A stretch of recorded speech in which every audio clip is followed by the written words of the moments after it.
အားလုံးပဲမင်္ဂလာပါဒီနေ့ဗီဒီယိုမှာတော့ကျွန်တော်တို့ Hotel Air ဂျူဌာနပေါ့နော် Front Office ဝန်ထမ်းသုံးအခြေခံအင်္ဂလိပ်စကားပြောပုံစံလေးတွေကိုဝေမျှပေးသွားမှာဖြစ်ပါတယ်ဒီနေ့ပြောပြမယ့်ဒီဗီဒီယိုမှာပေါ့နော်အသုံးဝင်တာကကြတော့ကျွန်တော် Hotel Front Office မှာအလုပ်လုပ်နေတဲ့ receptionist တွေနောက်ကျွန်တော်တို့ bellman bellboy တွေ doorman တွေ telephone operator တွေနောက် guest relation ပိုင်းလုပ်နေတဲ့သူတွေ lobby ambassador တွေ concierge က brother တွေအနေနဲ့အသုံးဝင်လိမ့်မယ်လို့ကျွန်တော်တို့ယုံကြည်ပါတယ်ဒါသည်အခြေခံဖြစ်တဲ့အတွက်ပေါ့နော် entry level အခုမှ hotel life ထဲစဝင်တဲ့သူတွေနိုင်ငံခြားဆက်ရောက်တဲ့သူတွေ F4 မှာစပြီးတော့တာဝန်ထမ်းဆောင်မဲ့သူတွေအတွက်ကိုရည်ရွယ်တာဖြစ်ပါတယ်ကျွန်တော်ဒီ hotel လုပ်ငန်းမှာပေါ့နော်ဧည့်သည်က hotel တစ်ခုကိုရောက်လာပြီဆိုရင်ပထမဆုံးတွေ့ရတဲ့ဌာနတည်လဲ front office ဌာနဖြစ်ပါတယ်နောက်ဆုံး check out ထွက်သွားပြီးတော့ကျွန်တော်တို့ ਨੇ ဒီနောက်ဆုံးနှုတ်ဆက်လိုက်ရတယ်ပေါ့နော်အဲ့ဌာနတည်လဲ front office ဌာနဖြစ်ပါတယ်အဲ့တော့ကျွန်တော်တို့ကဧည့်သည်တွေနဲ့ပေါ့နော်ဒီ effective communication ဖြစ်ဖို့ကအင်မတန်မှအရေးကြီးပါတယ်နောက်တစ်ခုက front office ဌာနဒီဧည့်သည်နဲ့ direct ထိတွေ့ပြီးတော့ပေါ့နော်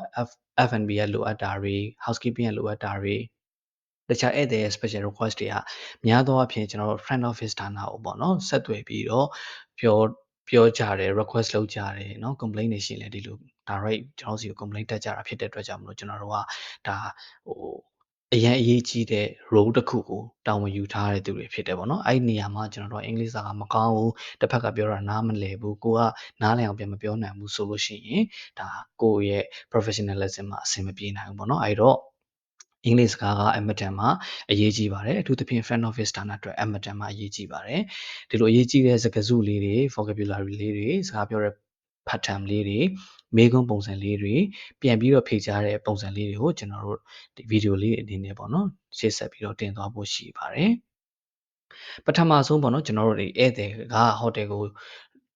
စပြီးတော့ထိတွေ့ရမယ်ဆိုရင်ကျွန်တော်ပုံစံ2မျိုးနဲ့ဖြစ်နိုင်တယ်ပေါ့နော်တစ်ခုကတယ်လီဖုန်းနဲ့တော့၎င်းတစ်ခုကကိုယ်တိုင်တော့၎င်းပေါ့နော်ဆက်သွယ်လာနိုင်ပါတယ်ကျွန်တော်တယ်လီဖုန်းနဲ့ပေါ့နော်ဒီ reservation တွေ booking တွေယူမယ်ဆိုလို့ရှိရင်ပထမဆုံးကျွန်တော်တို့ဧည့်သည်ကိုပေါ့နော်ဥစွာအရင်ဆုံးနှုတ်ဆက်ပေးရမယ်ပြီးရင်ဘာကူညီပေးရမလဲဆိုတော့ကျွန်တော်မေးရမယ်ပေါ့နော်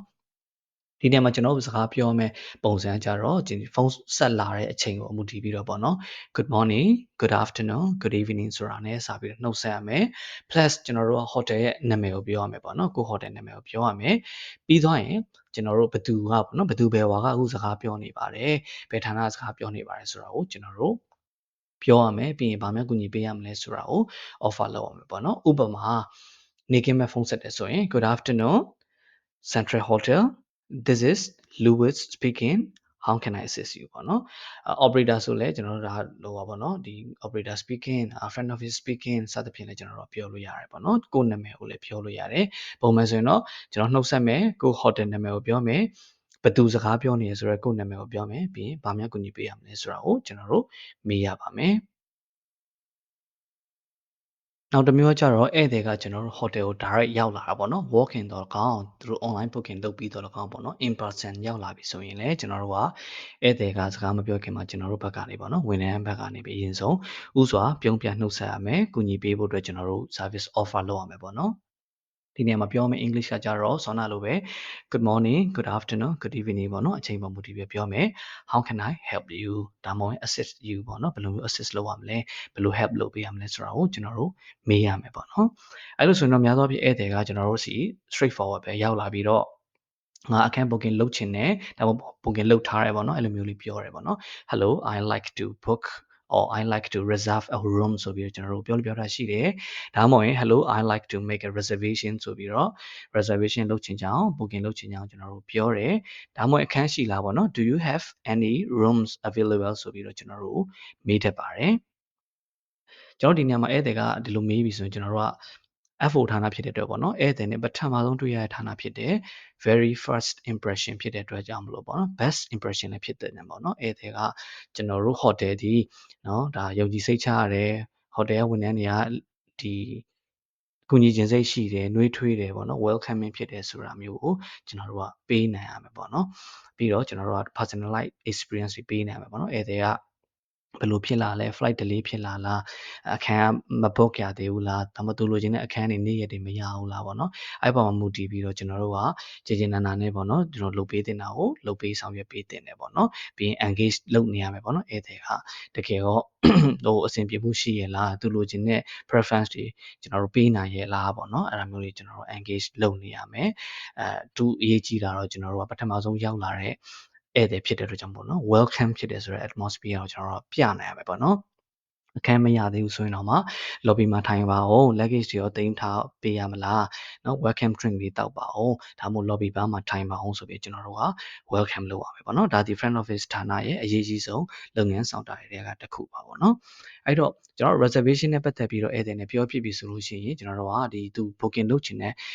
ချိန်နေ့ရက်ပေါ့နော်အဲ့ဒါကိုကျွန်တော်တို့ကidentify လုပ်ရမယ်ပေါ့နော် specify လုပ်ရမယ်ပေါ့နော်ဘယ်နေ့ book လုပ်ချင်ပါတယ်ဆိုရင် for which date would you like to book ဆိုပြီးကျွန်တော်တို့မေးရမယ်ပေါ့နော်သူတို့ကလည်းပြောမှာပေါ့ November 28 book ချင်တယ် December 18 book ချင်တယ်လို့မပြောမယ်ပေါ့နော်အဲ့လိုဆိုရင်တော့သူကစချင်း book ချင်တဲ့ရက်ကိုပြောတာပေါ့နော်ဟုတ်ပြီ28ရက်နေ့ book မယ်ဘယ်နှစ်ရက်ဘယ်နှစ်နေ့နေမှာလဲဆိုတော့ကြတော့ကျွန်တော် English ဆိုကြတော့ night လို့သုံးတယ်ပေါ့နော်ဘယ်နှစ်ညအိမ်မှာလဲပေါ့အဲ့လိုမျိုးဆိုရင် how many nights would you like to stay ပေါ့နော်ဘယ်နှစ်ညတို့ဟိုတယ်မှာအိပ်ဆက်အနားယူပါမလဲဆိုတော့မျိုးမေးရမှာပေါ့နော်အဲကျရင်တော့ဧည့်သည်က3 night 4 nights ပေါ့နော်သူဘယ်နှစ်ညအိပ်မယ်ဆိုတာကိုပြောပြမယ်ပေါ့နော်အဲဒီတော့အရေးကြီးတာဒီကျွန်တော်တို့ date ကိုတေချာ asking date လောက်ရမယ်เนาะပြီးရင် customer ရဲ့ information ပေါ့နော်အဲ့ဒါမျိုးဘယ်နှစ်ရက်နေမယ်ဆိုတာမျိုးတွေเนาะဘယ်နှစ်ယောက်နေမယ်ဆိုတာမျိုးတွေဘယ်လိုခန်းနေမယ်ဆိုတာမျိုးကျွန်တော်တို့က information တွေယူရမယ်ပြီးရင်အဲ့ဒါတွေကိုပြန်ပြီး repeat လုပ်ရပါတော့ confirm details ကျွန်တော်တို့ကလုပ်ပေးရပါမယ်အဲ့တော့ကျွန်တော်အရေးကြီးတာကပေါ့နော်ဒီ reservation ကိုကျွန်တော်တို့ specify လုပ်တဲ့နေရာမှာပေါ့နော်နေ့ရက်တွေကိုကျွန်တော်တို့ confirm ပြန်ပြီးတော့လုပ်ရမယ်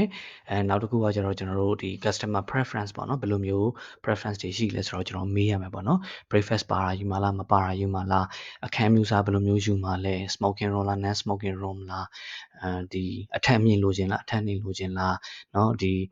ဒေါင်ခန်းလိုချင်လားအလယ်အခန်းလိုချင်လားเนาะ elevator နဲ့မနီးတဲ့အခန်းကိုလိုချင်လားပေါ့နော်ဒီလိုမျိုးဧည့်သည်တွေမှာသူတို့ specialize ရှိတတ်ကြတယ်ပေါ့နော်အဲဒီ request တွေဘာတွေလုပ်လဲဘယ်လို preference တွေရှိလဲဆိုတာကိုကျွန်တော်တို့က confirm လုပ်ရမယ်ဒီလိုမျိုးအရေးကြီးတဲ့မေးခွန်းတွေပေါ့နော်အဲ့လိုမျိုးလေးတွေကိုကျွန်တော်တို့မေးရမယ်ပေါ့နော်ပြီးသွားရင်တော့ကျွန်တော်အရေးကြီးတယ်ဒီဟာတွေကို confirm ပြန်ပြီးတော့နောက်တစ်ခေါက်ပြန်ပြီးတော့လုပ်ရမယ်ပေါ့နော်အဲ့တော့အခန်းကျွန်တော်တို့ available ဖြစ်မဖြစ်ကိုကျွန်တော်တို့ကစစ်ဆေးပေးရမယ်တကယ်လို့အခန်းမရှိဘူးဆိုလို့ရှိရင်တော့ကျွန်တော်တို့ကတောင်းပန်မှာပေါ့နော်အဲ့တော့I'm sorry ပေါ့နော်မင်းဒီရင်းနေတရက်ကတော့ငါတို့မှာအခန်းမရှိတော့ဘူး available မဖြစ်တော့ဘူးဆိုရင် we have no vacancies on those dates ဆိုပြီးတော့ကျွန်တော်တို့ပြောရမှာနော် vacant ဆိုတာရောအခန်းလွတ်တာပေါ့နော် vacancy မရှိတော့ဘူးအခန်းတွေမအားတော့ဘူးဆိုပြီးကျွန်တော်တို့ကတောင်းပန်မယ်အထူးသဖြင့်အခုလာမယ့်ဒီဇင်ဘာ25တို့ဒီဇင်ဘာ31တို့လိုထိပ်မျိုးဆိုရင်ကျွန်တော်တို့ကအခန်းတွေမရှိတတ်တာများတယ်ပေါ့နော်ဒါပေမဲ့အဲ့လိုမရဘူးဆိုရင်ကျွန်တော်မပြီးလိုက်ရဘူးတကယ်လို့တခြားနေ့တွေရောတဲကျင်လားဥပမာဧည့်သည်31ရက်နေ့တော့မရဘူးကွာ January 2ရက်3ရက်4ရက်ဒီရက်မှာငါဒီဘက်မှာနေဦးမှာပဲဆိုတော့ဒီရက်လေးတော့မင်းတို့ဟိုတယ်မှာတဲမယ်ဆိုတော့မျိုးလဲသူ့မှာဖြစ်ကောင်းဖြစ်နိုင်တယ်ပေါ့နော်အဲ့လိုဆိုရင်ကျွန်တော်တို့က would you like me to check availability on another date ပေါ့နော်တခြားရက်တွေမှာ available ဖြစ်မဖြစ်ကို check ပေးအောင်မလားဆိုတာမျိုးကျွန်တော်တို့ offer လုပ်ရမယ်ပေါ့နော်နောက်ကို hotel မှာအခန်းမရှိဘူးဆိုတော့မှဒါကျွန်တော်တို့တခြား sister hotel တွေရှိတယ်ပေါ့နော်ဥပမာ Accor မှာဆိုလို့ရှိရင်ကိုမှဒီ Novotel မှာမရနိုင်ဘူးဆိုရင်တော့တခြားဒါ Pullman မှာရနိုင်မလားတခြားဘယ် hotel မှာရှိနိုင်မလဲဆိုတာမျိုးကျွန်တော်တို့က offer လုပ်ပြီးတော့ပြောတင်တယ်ပေါ့နော်အဲ့တော့ခန်းမရှိဘူးဆိုရင်ကိုကဒါအတွက်ကို apology လုပ်ရမယ်တခြားဘယ်နေ့တွေမှာကျွန်တော်ရှိနိုင်လဲဆိုတော့ကြည့်ပြရမလားဆိုတော့ offer လုပ်ရမယ်အမြဲတမ်း customer နဲ့ကျွန်တော် engage လုပ်နေရမယ်နော်တကယ်လို့ booking on the flexible လုပ်နိုင်မယ်ဆိုရင်တခြား date တော့၎င်းတခြား room type တော့၎င်းတခြားနေ့ရက်မှာတော့၎င်းပေါ့နော်ကျွန်တော်တို့ကပြန်ပြီးတော့flexible ဖြစ်နိုင်လားဆိုတာကိုကျွန်တော်တို့ကပြန်ပြီးတော့ကြည့်ကြည့်ရမယ်ပေါ့နော်တကယ်လို့အခန်း available ဖြစ်တယ်ဆိုလို့ရှိရင်တော့ဒါကောင်းတာပေါ့နော်အဲ့တော့ဟုတ်ပြီဒီနေ့ဒီရက်မှာတော့ငါတို့ available ဖြစ်တယ်ဆိုရင် we have availabilities on that date ပေါ့နော်ဆိုတော့ we have room ဆိုပြီးတော့ကျွန်တော်ပြောလို့ရတယ်ဒီနေ့ဒီရက်တွေကတော့ကျွန်တော် confirm ဖြစ်တယ်ပေါ့နော် available ဖြစ်တယ်ဆိုတော့ confirm လုပ်ရမယ်အဲ့ဒီနေ့မှာဘယ်ခန်းအမျိုးအစားရှိရဲဆိုတော့ကျွန်တော်တို့ကပြောပြရမယ်ပေါ့နော်အဲ့ဒီနေရာမှာတော့ကျွန်တော် friendly ဖြစ်တဲ့ assistant မျိုးဖြစ်ရမယ်ပေါ့နော်နောက်တစ်ခုကဧည့်သည်ကတော့ဒီနေ့ဒီရက်မှာအခန်းရပြီဆိုရင်ဘယ်လို booking လုပ်မလဲဆိုတော့ကျွန်တော်တို့ကကျွန်တော်မှာရှိတဲ့ modern technology တွေနဲ့ကျွန်တော်တို့က မိတ်ဆက်ပေးရမှာပေါ့နော်ကျွန်တော် walk in ဝင်လာလို့ရှိရင်ဧည့်သည်တွေက walk in rate ကဈေးများထက်တယ်ပေါ့နော်အဲ့တော့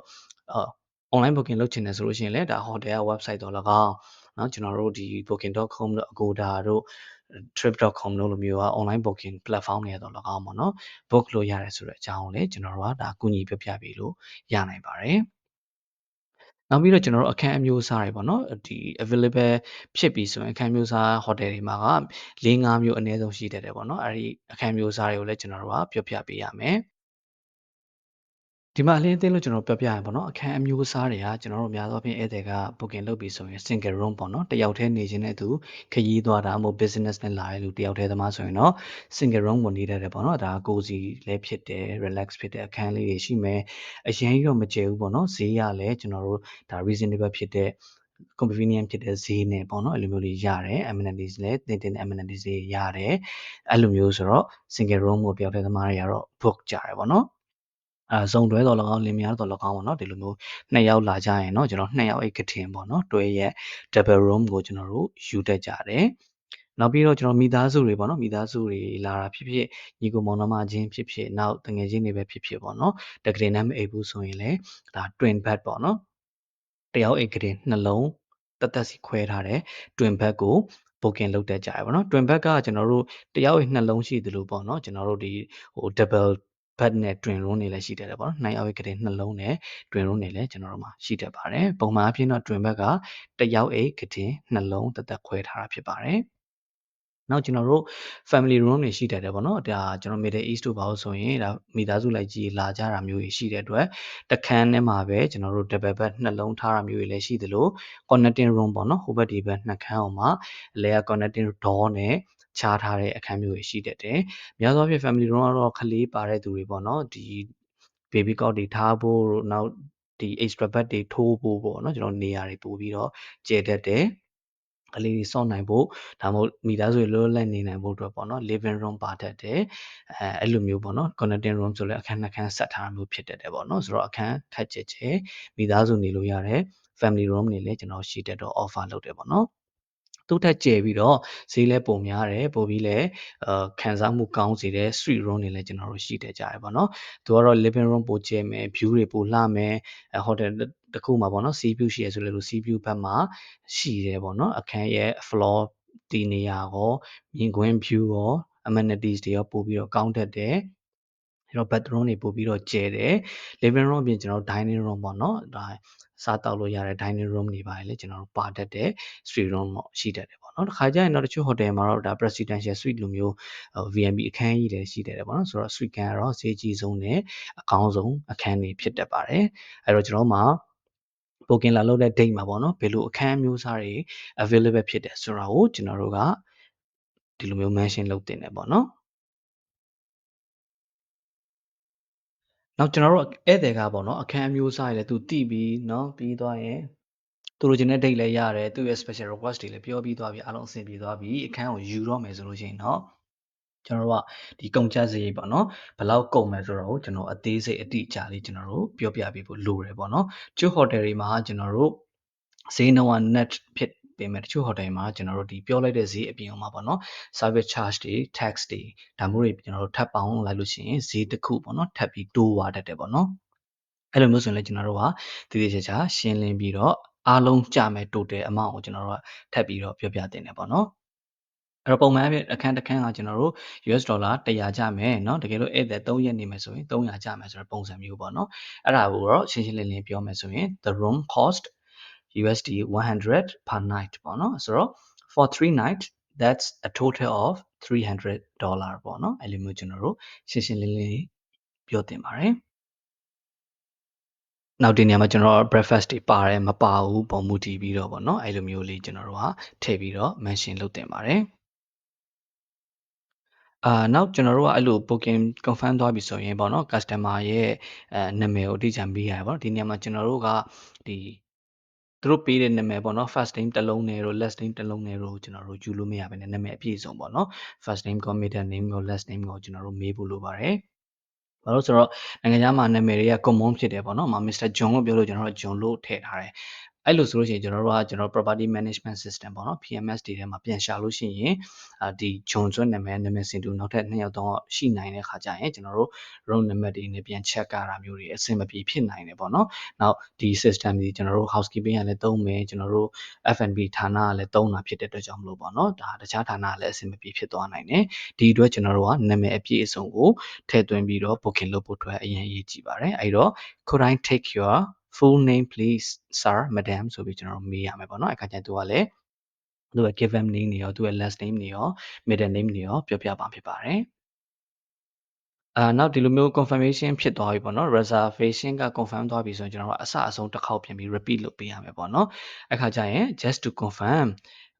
အဲ့လိုမျိုးဆိုပြီးကျွန်တော်တို့ကပြောရမယ်နောက်ပြီးတော့သူကဘာအခန်း book တယ်ဘယ်နှစ်ယောက် book တယ်ဘယ်နှစ်ရက်နေမယ်ဆိုတော့သူနာမည်နဲ့ပေါ့နော်အဲ့လိုမျိုးပြောလာရပါတော့အဲ့လိုမျိုးဆိုရင် just to confirm you would like to reserve a double room for 2 people on August 18 for 3 nights under the name of Mr. John William Smith ပေါ့နော်အဲ့လိုမျိုး confirm လုပ်ရမယ်အဲ့သူက okay yes ဟုတ်ပြီဆိုလို့ရှိရင်เนาะကျွန်တော်နောက်ပိုင်းဒါ payment ကိစ္စတွေလက်မှတ်ထိုးဖို့ကိစ္စတွေဒါတောင်းရမယ်ပေါ့နော်အဲ့တော့ booking ဒီလိုမျိုး close လုပ်မယ်ပေါ့ reservation confirm လုပ်မယ်ဆိုရင်ကျွန်တော်တို့ reservation details ကို accurate ဖြစ်အောင်မှန်ကန်အောင်ကျွန်တော်လုပ်ရမယ်ပြီးရင် request တွေပေါ့နော် special request တွေ preference တွေရှိရဆိုအဲ့ဒါတွေကိုသူကိုပြောပြရမယ်တိုင်းလိုချင်တာဟုတ်တယ်နော်ဆိုတော့ပြောပြရမယ်နော် communication ကောင်းကောင်း clear communication ဖြစ်ရမယ်ပြီးတော့လို့ရှိရင်detail ဖြစ်ရမယ်ပေါ့နော်သူလိုချင်တဲ့အရာတွေအားလုံးပါဝင်ရမယ်မှန်ကန်ရမယ်ပေါ့နော်ဒါလေးကအရေးကြီးပါတယ်အဲ့တော့လောလောဆယ်ဒါကျွန်တော်တို့ဒီနေ့အတွက်ကတော့ဒီဗီဒီယိုကဒီလောက်ပဲပေါ့နော်ကျွန်တော်ဒီ F4 ဌာနဒီဧည့်သည်ကပထမဆုံးတွေ့တဲ့ဌာနဖြစ်တော့ best impression ဖြစ်ဖို့လိုတယ် professional ကြဖို့လိုတယ်ရောက်လာခြင်းမှာပေါ့နော်အကူအညီပေးနိုင်တယ် welcome ဖြစ်တယ်ဆိုတာမျိုးကိုကျွန်တော်တို့ကပေးနိုင်ဖို့ impression အနေနဲ့အရင်အရေးကြီးပါတယ်အဲ့ဒီအတွက်အဲ့ဒီ impression ကိုကျွန်တော်ပေးနိုင်ဖို့အတွက်ကျွန်တော်တို့ eye contact တွေကျွန်တော်တို့ရဲ့ပြုံးရွှင်မှု smile တွေအရေးကြီးတဲ့အပြင်ကိုကျွန်တော်တို့စကားပြောမဲ့ English conversation တွေလည်းအမတန်မှအရေးကြီးပါတယ်ကျွန်တော်တို့ကUK accent တွေ US accent တွေဖြစ်နေစရာကရုတ်တရက်ပေါ့နော်ဒီ entry level အနေနဲ့မလိုသေးဘူးပေါ့နော်အရှင်းမလိုတော့မဟုတ်ဘူးနော်နောက်ပိုင်းဖြစ်နိုင်တော့ကောင်းတယ်ဒါပေမဲ့ကျွန်တော်တို့အရေးကြီးတာကနော်ဘယ်နိုင်ငံမှာဖြစ်ဖြစ်နိုင်ငံခြားသားဧည့်သည်နဲ့ကျွန်တော်တို့ထိတွေ့ရတာများရပါတော့အဲ့ဒီနိုင်ငံခြားဧည့်သည်ဒီအဖြူတွေပေါ့နော် western ကလူတွေလည်းဖြစ်နိုင်သလိုတရုတ်တွေကိုရီးယားတွေဒီလိုမျိုးတွေလည်းဖြစ်နိုင်တယ်ပေါ့အာရှဘက်ကလည်းဖြစ်နိုင်တယ်အဲ့တော့ကျွန်တော်တို့က communication လုပ်တဲ့အချိန်မှာ clear ဖြစ်ဖို့လည်းအရေးကြီးတယ်သူပြောတာလဲကိုနားလည်ရမယ်ကိုပြောတာလဲသူနားလည်ရမယ်ပေါ့နော်အဲ့ဒီ two way communication ကိုကောင်းကောင်းကျွန်တော်တို့ပေးနိုင်ဖို့ကအမှန်တမ်းမှအရေးကြီးတယ်ပေါ့နော်ရှင်းလင်းပြသဖို့လိုမယ်အရင်ခက်ခဲတဲ့ရှုပ်ထွေးတဲ့ English မဟုတ်ဘဲနဲ့ရှင်းရှင်းလင်းလင်းနဲ့ပေါ့နော်တစ်ဖက်သားလဲနားလည်မယ်တစ်ဖက်သားပြောတာလဲကိုကနားလည်မယ်ပေါ့နော်နားမလည်လဲကိုကပြန်ပြီးတော့မေးရမယ်တစ်ဖက်ကနားမလည်ဘူးထင်တယ်ဆိုလို့ရှိရင်လည်းကိုကနားလည်တဲ့ပုံစံမျိုးတွေနဲ့ကျွန်တော်တို့ကပြောပြရမယ်ပေါ့နော်အဲ့ဒါဒီအမှန်တမ်းမှအရေးကြီးပါတယ် front office ဌာနဒီကျွန်တော်တို့တခြားဌာနတွေကိုလည်းတစ်ခါကျရင် represent လုပ်ရတာဖြစ်တဲ့အတွက်ကြောင့်မလို့ပေါ့နော်ကျွန်တော်တို့ communication က breakdown ဖြစ်သွားမယ်ဆိုရင်တခြားဌာနတွေမှာပါ complaint တွေလည်းဖြစ်သွားနိုင်တယ်ပြဿနာတွေလည်းဖြစ်သွားနိုင်တယ်ပေါ့နော်အဲ့လိုမျိုးကျွန်တော်တို့မဖြစ်ဖို့အတွက်ကိုကျွန်တော်တို့ effective communication ကအမှန်တန်မှအရေးကြီးပါတယ်ကျွန်တော် hotel English ပေါ့နော်စကားပြောတာကအမှန်တန်မှအရေးကြီးပါတယ်ဆိုတော့ဒီအရေးကြီးတဲ့ front office လုပ်ငန်းသုံးအင်္ဂလိပ်စကားအခြေခံပေါ့နော်အခြေခံ level လေးကိုကျွန်တော်နောက်ထပ်ရက်တွေမှာလည်းနောက်ထပ် video တွေနဲ့ sharing လုပ်ပေးသွားမှာဖြစ်ပါတယ်ဒီ video လေးကအကျိုးရှိမယ်လို့ကျွန်တော်တို့ယုံကြည်ပါတယ်ဒီလိုဗီဒီယိုမျိုးစားပေါ့နော်ကိုယ့်အတွက်တော်၎င်းကိုတကယ်ချင်း hotel life ကလူတွေအတွက်တော်၎င်းကိုအလုပ်သွားရှာနေတဲ့ကိုယ့်ရဲ့ညီကိုမောင်နှမဆွေမျိုးတွေအတွက်တော်၎င်းပေါ့နော်အကျိုးရှိမယ်ဆိုလို့ရှိရင်သူတို့အတွက်ကို share ပေးလိုက်ပါ Facebook မှာ share ပေးလိုက်ပါဒီလိုမျိုးအချိန်ပေးပြီးတော့ပေါ့နော်ကျွန်တော်ဗီဒီယိုတွေကိုအစားဆုံးကြည့်ပေးတဲ့တယောက်စီတိုင်းကိုကျွန်တော်တို့ဘက်ကကျေးဇူးအများကြီးတင်ပါတယ်နောက်ထပ်ဗီဒီယိုတန်ဖိုးရှိတဲ့ဗီဒီယိုလေးတွေပေါ့နော်ကျွန်တော်တို့ထပ်ပြီးတော့ဖန်တီးဖို့လည်းရှိတဲ့အတွက်ပေါ့နော်ကျွန်တော်တို့ page ကိုလည်း like and follow လုပ်ထားဖို့အတွက်ကျွန်တော်ဘက်ကတောင်းဆိုချင်ပါတယ်ဟုတ်တယောက်စီတိုင်းကိုကျေးဇူးအများကြီးတင်ပါတယ်မင်္ဂလာရှိတဲ့နေ့လေးတစ်နေ့ကိုပိုက်ဆိုင်နိုင်ကြပါစေခင်ဗျာ